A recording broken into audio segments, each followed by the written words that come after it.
Hello बच्चों, पढ़ने के लिए तैयार हैं रोज़ की तरह आप लोग। चलिए आज हम लोग क्लास 10th हिंदी विषय में बिहारी के दोहों के विषय में पढ़ेंगे।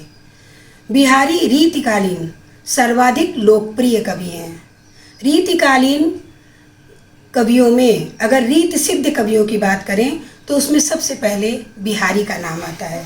बिहारी का एकमात्र उनकी रचना है बिहारी सतसई। सतसई यानी 700। बिहारी सतसई में 700 दोहे हैं। 700 दोहों के कारण ही इसको बिहारी सतसई कहा जाता है। बिहारी सतसई एकमात्र उनकी रचना है, लेकिन ये ऐसी अनूठी रचना है जिसने हिंदी साहित्य में बिहारी को अमर कर दिया। बिहारी सतसई के दोहे गागर में सागर भरने के लिए प्रसिद्ध हैं। कहा भी गया है, सतसैया के दोहरे ज्यों नाव के तीर, देखन में छोटे लगे घाव करे गंभीर। यानी सतसैया के जो दोहे हैं उनमें एक एक दोहे छोटे छोटे तो हैं, लेकिन उनके अंदर जो अर्थ भरे हुए हैं वो गंभीर हैं, हृदय को छूने वाले हैं। बिहारी कवि दोहों में गागर में सागर भरने में निपुण हैं। इन्होंने इनकी विषय जो कविता का विषय है, इनका मुख्य विषय इनका श्रृंगार है। इन्होंने श्रृंगार के संयोग और वियोग दोनों पक्षों का वर्णन किया है। बिहारी सतसई श्रृंगार की एक अनूठी कृति है। इसके एक एक दोहे हिंदी साहित्य के लिए अनमोल रत्न हैं। बिहारी सतसई श्रृंगार ग्रंथों में जो स्थान बिहारी सतसई को मिला है वो स्थान किसी को भी नहीं मिला है। बिहारी ने छंद में दोहा और सोठा, इन्हीं दो छंदों का ज़्यादा प्रयोग किया है, जिसमें प्रधानता दोहे की ही है। इतने छोटे छोटे दोहों में उन्होंने अनेक भावों को भर दिया है। ये करना बिहारी के बस की ही बात थी। अलंकारों की कारीगरी में भी बिहारी कभी पीछे नहीं रहे हैं। उनके एक एक दोहे में एक या एक से अनेक अलंकार का अवश्य समावेश हुआ है। यानी उनके एक दोहे का वर्णन अगर हम पढ़ते हैं तो उसमें कोई ना कोई अलंकार अवश्य है, और कहीं कहीं तो ऐसा हुआ है कि एक एक दोहे में अनेकों अलंकारों का समावेश हो गया है। बिहारी के प्रिय अलंकारों में अतिशयोक्ति, अन्योक्ति, सांग रूपक ये सब मुख्य अलंकार हैं। जैसे कि अन्योक्ति अलंकार का एक उदाहरण है, स्वार्थ सुकृत न शम वृथा, देख विहंग विचार। स्वार्थ सुकृत न शम वृथा, देख विहंग विचार। बाज पराए पानी पर, तू पक्षी नू न मार। और इनकी भाषा साहित्यिक ब्रज भाषा है जो उन्होंने अपने दोहों में इस्तेमाल किया है। तो बच्चों, इस तरह हमने आपको बिहारी के विषय में संक्षेप में बताया। अब हम पाठ पर आते हैं, बिहारी के दोहे। सबसे पहले हम बिहारी के भक्ति के दोहों के बारे में पढ़ेंगे, और ये आपकी स्क्रीन पर बिहारी के भक्ति का पहला दोहा है। मेरी भव बाधा हरौ, राधा नागरी सोई। मेरी भव बाधा हरौ, राधा नागरी सोई। जातन की झाई परै, श्याम हरित दुति होय। जातन की झाई परै, श्याम हरित दुति होय। बच्चों, कोई भी व्याख्या लिखने के पहले संदर्भ लिखना पड़ता है, उसके बाद प्रसंग लिखना पड़ता है, फिर भावार्थ आता है, और उसके बाद अंत में आता है काव्यगत सौंदर्य। इसके पहले की वीडियो में भी हमने आपको संदर्भ प्रसंग के बारे में बताया है। फिर भी एक बार हम आपको और याद दिला देते हैं, बता देते हैं एक बार और, कि संदर्भ वो अंश विशेष जहाँ से लिया जाता है, जिस अंश की हम व्याख्या करने जा रहे हैं वो जहाँ से लिया जाता है, उस पाठ्य पुस्तक का नाम, उस पाठ का नाम, उसके रचनाकार का नाम, इसकी जानकारी हमें संदर्भ में देनी होती है। और प्रसंग में जिस अंश की हम व्याख्या करने जा रहे हैं उस अंश में कौन सा विचार है, कौन सा भाव है, या किस घटना का उसमें वर्णन है, किस घटना से वो संबंधित है, इसका वर्णन प्रसंग में किया जाता है। तो ये संदर्भ और प्रसंग हो गया बच्चों। अब हम आपको इसका भावार्थ बताने जा रहे हैं। मेरी भव बाधा हरो। भव माने होता है सांसारिक, बाधा माने पीड़ा। मेरी सांसारिक पीड़ाओं को, मेरी सांसारिक बाधाओं को नष्ट करो, हरो, दूर करो। राधा नागरी सोई। नागरी माने होता है चतुर।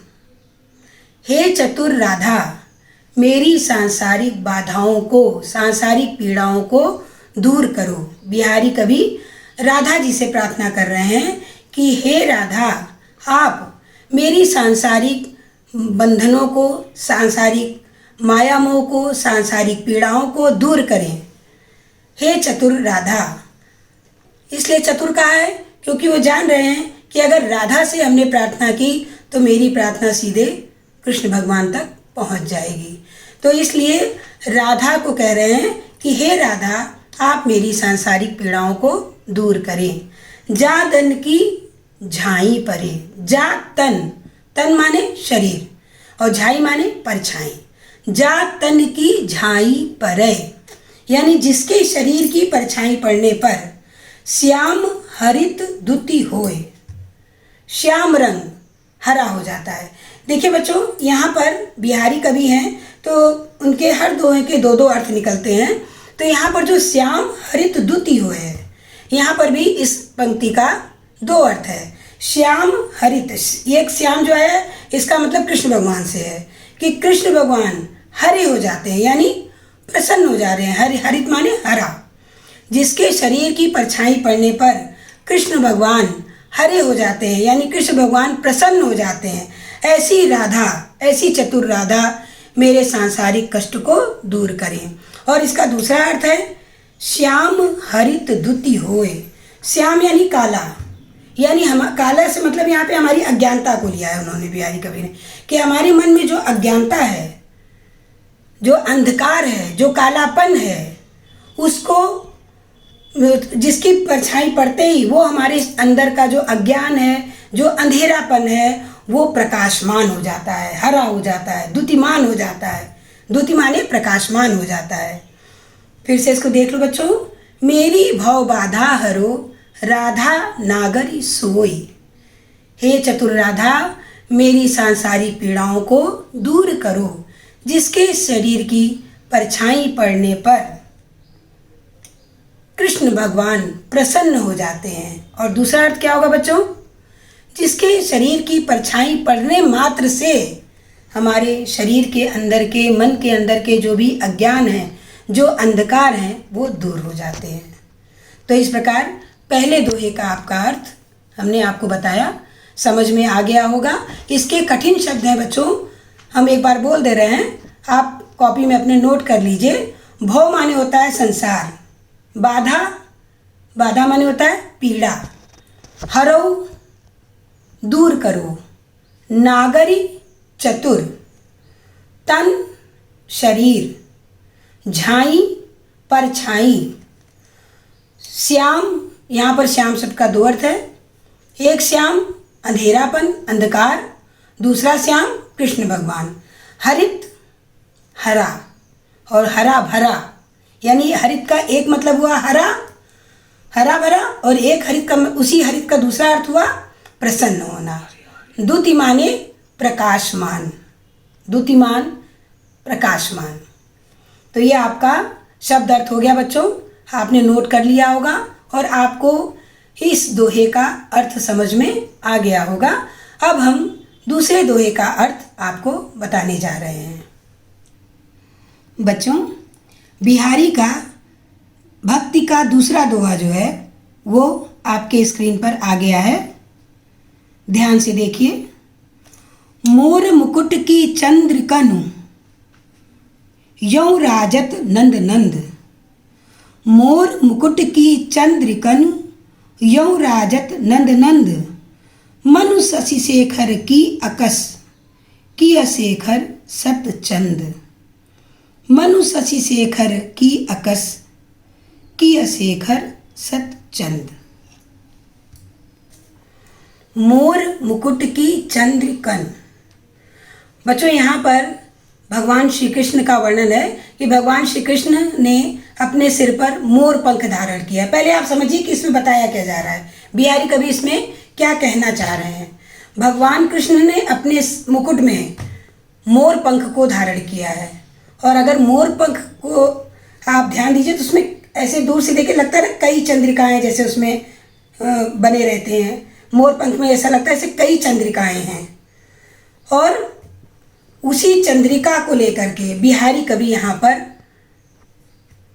सोच रहे हैं कि उनके मोर मुकुट कैसा लग रहा है उनका।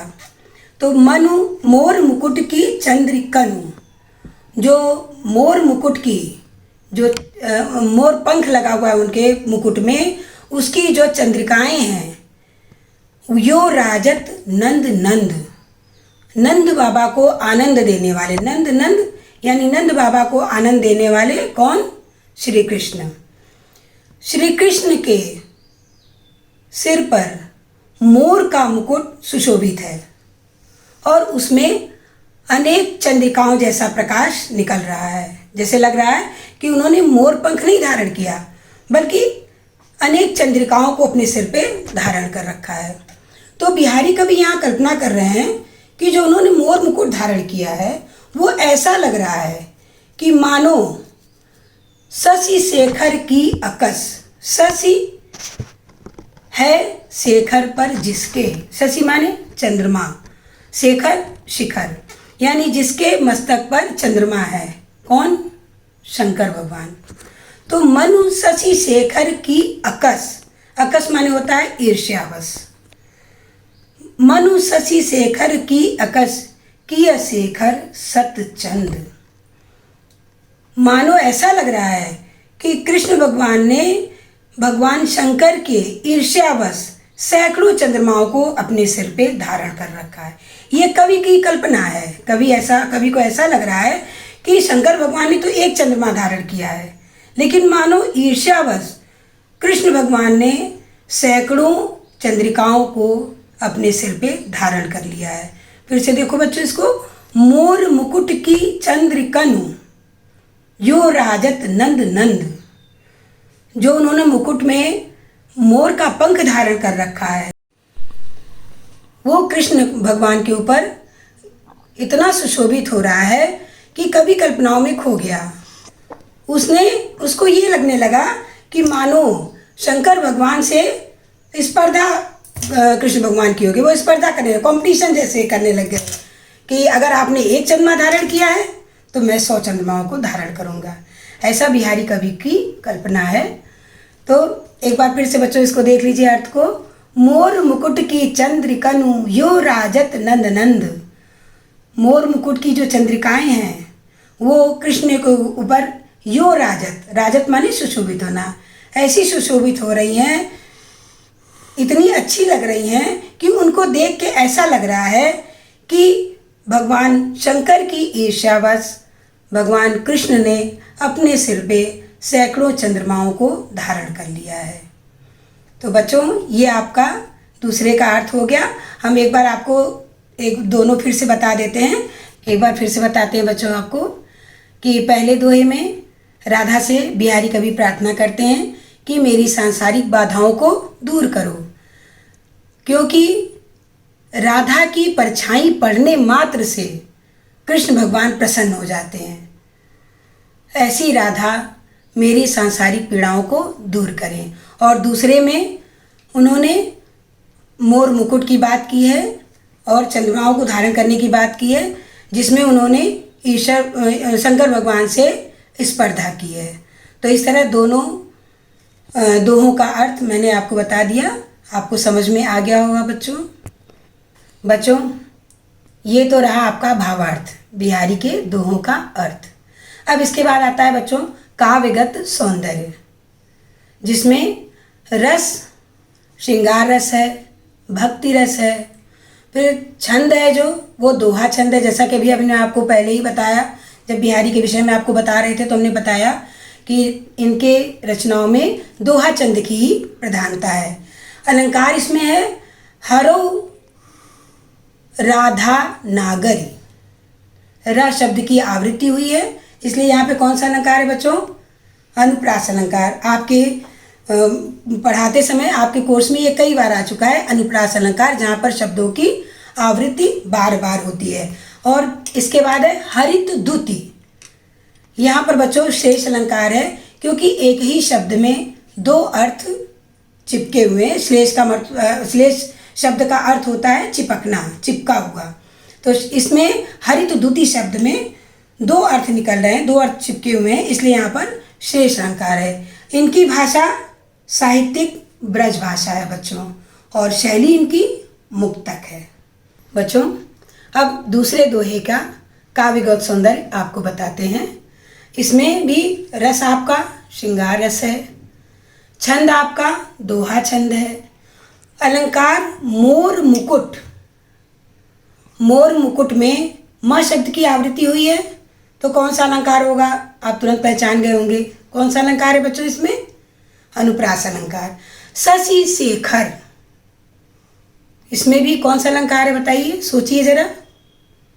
इसमें भी अनुप्रास अलंकार है बच्चों, क्योंकि इसमें स शब्द की आवृत्ति हुई है।